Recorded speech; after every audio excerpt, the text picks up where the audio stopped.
Hi, welcome back to Guessagaingaming. So today, it's not video game news, it's just games from my PlayStation store library that I've never played and bought in sales.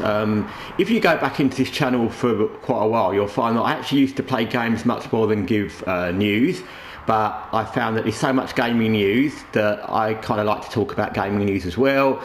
But I still like to play little bits of games that I've bought. Obviously, for various reasons, they're just games that I've bought, so they're not going to be brand new games. I'm not going to be reviewing games that just came out, because number one, I obviously don't get any codes or freebies from anyone, and number two, I don't buy AAA games when they come out. I don't buy any games when they come out, actually, because number one, as I've said before, I don't have that kind of money, and number two, even if I did, there's so many good games that are already out been out a year and they're in sales, and they're a third of the price or more, that I don't see the point. So I can't compete, and I don't want to, with channels that review brand new games or AAA games. So I just play whatever I've got. Often they're kind of obscure games, because I'm a kind of obscure game player, I think, at least as far as PlayStation is concerned. So I'll just pick up anything that looks interesting, and yeah, I'll give it a review if I think it's got something worth reviewing, or if it's not, to say don't buy this, it's terrible. And this one is called Gordian Quest. It's a game I picked up very cheap. I think it was literally £1 or maybe £2, not that long ago, in a sale. It's a turn-based game. You can see it's a kind of arty, kind of cartoony style game, which is fine. It reminds me a lot of a game called Ashes of the God Redemption, which was similar looking and kind of in style as well, but incredibly annoying. Because of how it was played. It was very hard to understand what you're meant to do. You were playing like 3 different stories at the same time, and you can go back into the past and look at my review of that game, but I don't recommend that game. This is that game if you wanted a good version of it. It's not got the annoying parts, it's just nice. It's not complicated. So there's your map. You start off, as you always do, in like a main hub, and you end up having to work your way out of the hub. The story is simple and basic. These demons attacking, all that kind of business, and you've got to save the city and save the country, and you'll start off with one hero. You can't customise any heroes, but there's about 9, I think, that you can pick up gradually, and you can only have a party of 3. Sometimes you get an odd soldier that tags on, but they're just random. But you can't customise anybody, and you can't make your own, but that's fine, it is what it is. So you've got your heroes, there they are on that side, and as with these kind of games, you've got the usual kind of things where you can call them what you want. There's a wizard and a ranger and all these kind of things, a grenadier or a they're all got the same traits, the different heroes. So each one is a rogue. So there's a tank, a rogue, a wizard, an archer. The same things you get in most of these kind of games, and whether they're fantasy games or whether they're more modern, you still get the same ones. You get, rangers in XCOM. You get soldiers who are grenadiers. So that's why I mentioned grenadiers. You've got all the same grenadiers, just like a tank or a heavy in a warfare game in a more modern game. So you've got all the different options of different heroes you could have, and they're all nicely drawn. They're not trying to make them too realistic, and that's fine. It works in the game. There's lots and lots of different armors and things you can pick up and equip, and when you pick up how it works is you start off with a kind of deck of abilities. So it's a kind of card-based game.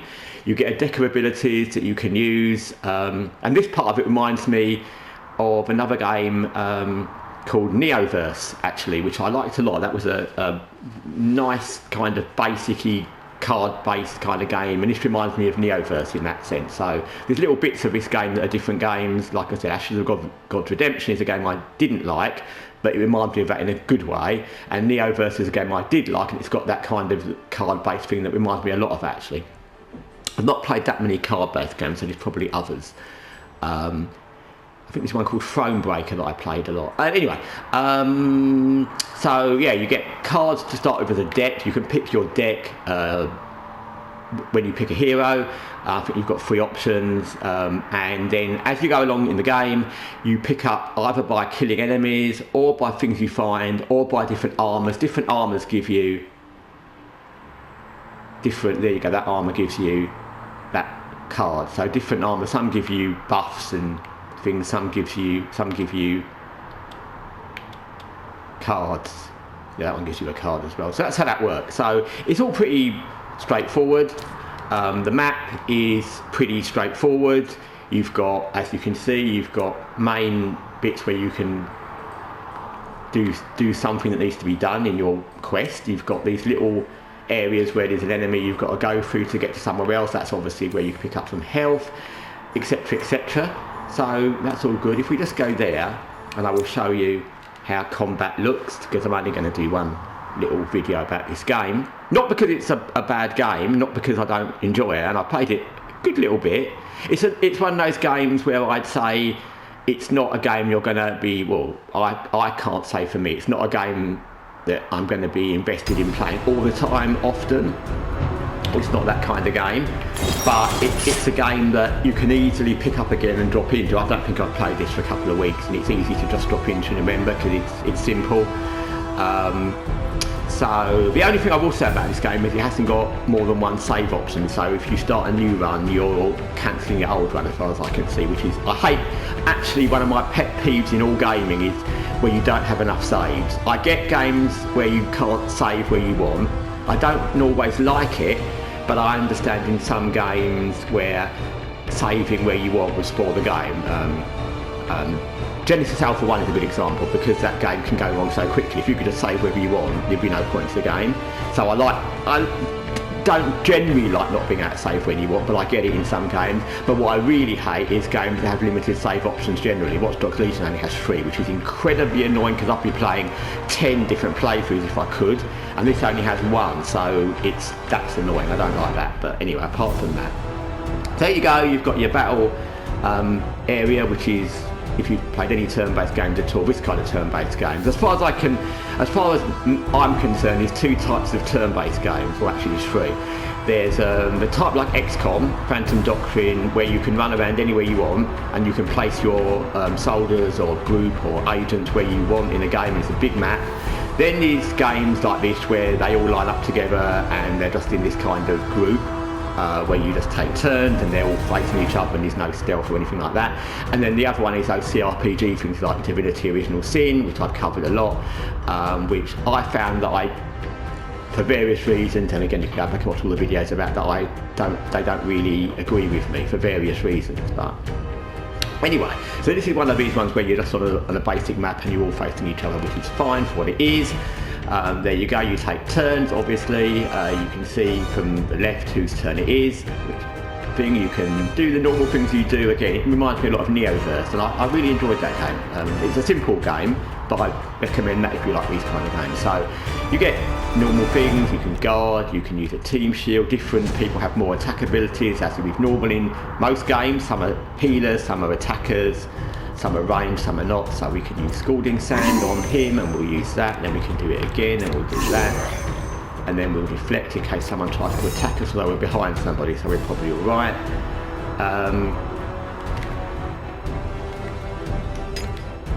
And then we'll end our turn. And how it works is all your guys go first, and then they all go. So we've got this guy who links with her. He's a kind of subordinate, or he's a thing created by that wizardy hero, so he comes with her, so he does quite a bit of damage actually. So we can do I think we'll just move him actually.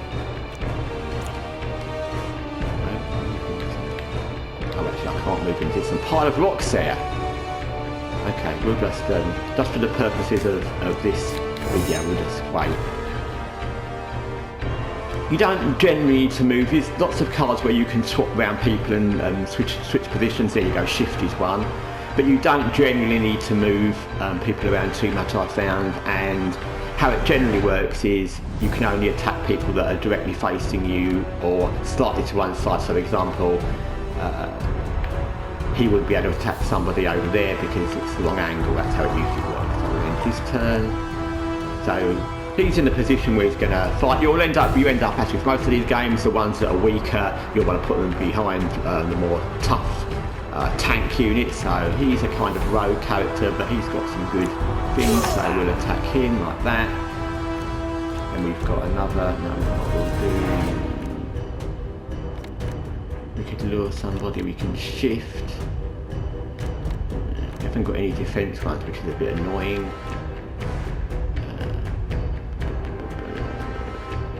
Yeah, we'll do that. And we'll end his turn.